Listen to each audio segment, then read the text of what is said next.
दोस्तों नमस्कार, स्वागत है आपका बड़ी खबर बड़े खुलासे में। दोस्तों झारखंड से बड़ी खबर आ रही है और झारखंड में अब कांग्रेस का सफाया होने जा रहा है, यानी कांग्रेस एक राज्य से और बाहर होने जा रही है सत्ता से। जी हां, भारतीय जनता पार्टी का कांग्रेस मुक्त भारत अभियान के तहत अब झारखंड में एनडीए की सरकार बन सकती है, ऐसी खबरें आ रही हैं।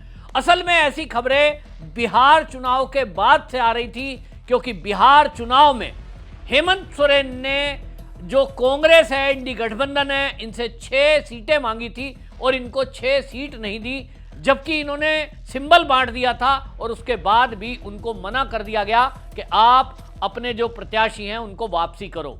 और वहां आरजेडी और कांग्रेस ने अपने प्रत्याशियों की घोषणा कर दी थी।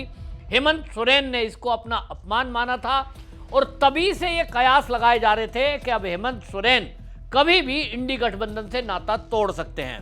तो अभी हाल ही में कुछ ही घंटों पहले हेमंत सोरेन और उनकी पत्नी कल्पना सोरेन दिल्ली में भारतीय जनता पार्टी के बड़े नेता से मिले हैं और इस मुलाकात के बाद अब जो खबर आ रही है, दैनिक जागरण की अगर खबर माने, उसके अनुसार अब यह तय हुआ है कि कांग्रेस का समर्थन वो छोड़ेंगे और अब एनडीए के साथ मिलकर के वो सरकार बनाएंगे। मुख्यमंत्री फिलहाल हेमंत सोरेन ही रहेंगे या उनकी पत्नी, ये उनके ऊपर है। जो खबर आ रही है सुनने में वो तो यही आ रही है कि वो अपनी पत्नी को केंद्र में भेज सकते हैं और खुद हेमंत सोरेन झारखंड की राजनीति करेंगे। लेकिन भारतीय जनता पार्टी की तरफ से उप मुख्यमंत्री बाबूलाल मरांडी को, जो कि सीएम पहले रह चुके हैं, उनको बनाया जा सकता है। इस खबर के बाद कांग्रेस के होश उड़ गए हैं। राहुल गांधी जवाब उसके पास नहीं है और इसीलिए संसद में हल्ला करके सदन को ना चलने देना, ये एक ध्यान भटकाने का कारण है। लेकिन इनको समझ नहीं आ रहा है कि जनता बुरी तरह नकारती जा रही है। असल में हेमंत सोरेन की 2 बातें हैं।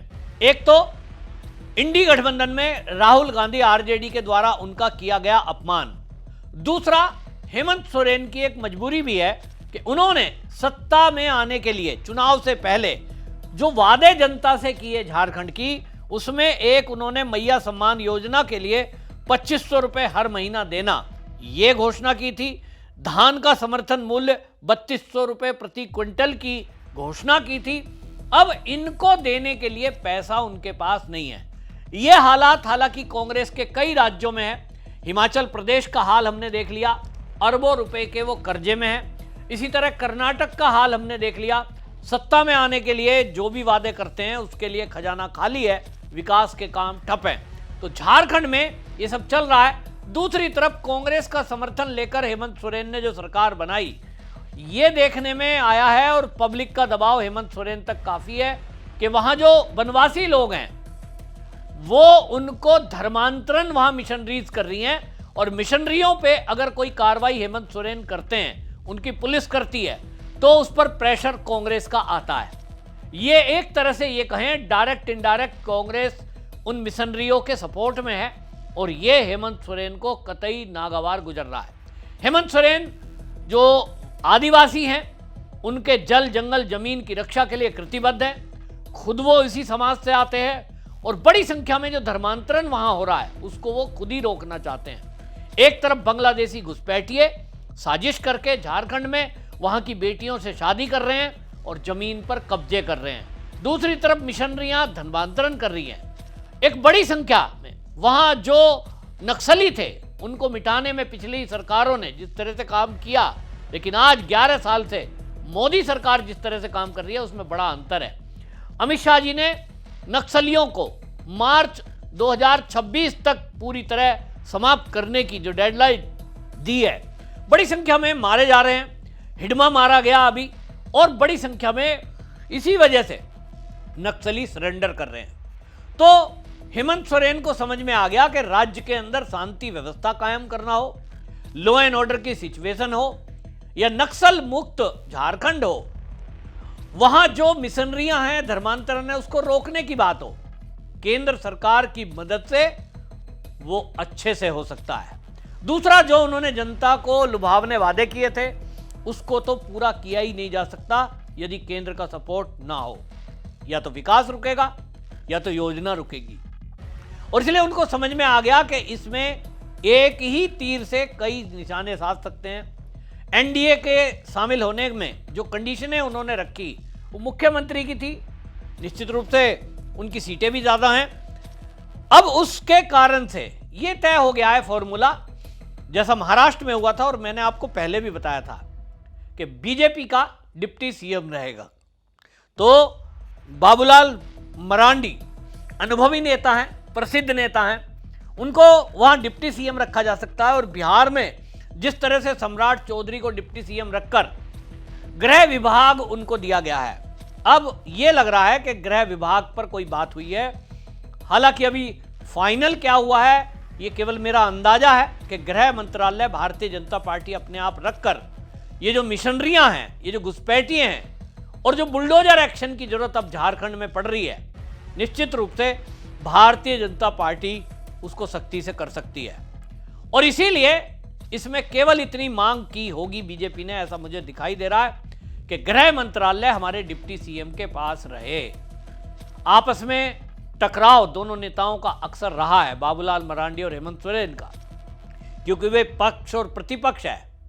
लेकिन अब मिलकर के झारखंड को आगे ले जाना है। बिहार नई ऊंचाइयों को छू रहा है और झारखंड बिहार का ही एक हिस्सा है। तो झारखंड के लोग भी ये चाहते हैं कि हमारा भी विकास हो।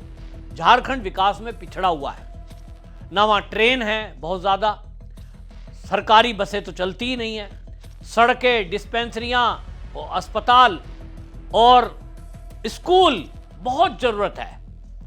और इसके लिए केंद्र के साथ मिलकर के सरकार चलाना बहुत जरूरी है। इसीलिए मुझे लगता है हेमंत सोरेन को समझ में आ गया कि लंबे समय तक राजनीति करनी है तो एनडीए का हिस्सा बनना पड़ेगा। एनडीए का हिस्सा बनेंगे तो उसके बाद ये जो है अपनी सत्ता को चला पाएंगे। और इसीलिए मैं आपको बता दूं कि ये सब जो है अब समर्थन वापस जो इन्होंने दे रखा है उसमें पिंड छुड़ाएंगे। कांग्रेस की भी करारी एक हार होगी इसमें, इस बात में कि कांग्रेस मुक्त एक तरह से हो जाएगा। और आपको बताएं कि इसमें अभी तक जो आंकड़े हैं वो मैं आपको बताता हूं। झारखंड में कुल 81 विधानसभा सीटें हैं, जिसमें बहुमत के लिए 41 सीटें आंकड़ा चाहिए। झारखंड मुक्ति मोर्चा की 34 सीटें हैं, कांग्रेस के 16 विधायक, आरजेडी के 4 और लेफ्ट के 2, ये मिलती है 56 संख्या। अगर एनडीए की सरकार जिसकी कवायद चल रही है एनडीए के साथ आते हैं तो झारखंड मुक्ति मोर्चा 34, भारतीय जनता पार्टी 21, एलजेपी 1 और ऑल झारखंड स्टूडेंट यूनियन यानी आजसू 1 और जेडीयू का 1 मिलाकर यह संख्या हो जाती है 58। यानी अभी जो है सरकार के पास 56 आंकड़ा है, एनडीए के पास आ गए तो ये 58 हो जाएगा। 2 ज़्यादा है, सरकार मजबूती से चलेगी और इसके साथ साथ झारखंड की तरक्की और कांग्रेस का झारखंड से सफाया निश्चित रूप से इसके साथ अब ये तय। और जब डबल इंजन की सरकार काम करेगी तो जिस भी राज्य में डबल इंजन की सरकार काम कर रही है नतीजे हमारे सामने हैं। तो झारखंड के लोगों का भी भला इससे होना तय माना जा रहा है। और इसीलिए हेमंत सोरेन दिल्ली में बीजेपी की शरण में पहुंचे हैं। और ये अब कब होगा ये अगले कुछ घंटों में आपको पता लगेगा। लेकिन मेरे पास जो खबर आ रही है कि ये जो है लगभग फाइनल हो चुका है और बीजेपी के शीर्ष नेताओं से बातचीत हो चुकी है और अब कभी भी राज्यपाल के पास जाकर के ये फेरबदल हो सकती है अगले कुछ घंटों में।